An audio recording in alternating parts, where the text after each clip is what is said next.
Ana til bilgen kişinin izzetin kılgım kilar.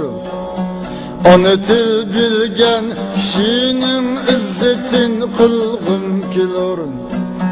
Ana tilni ağzedin altın berip algım kilar. Ana tilni ağzedin altın berip algım kilar.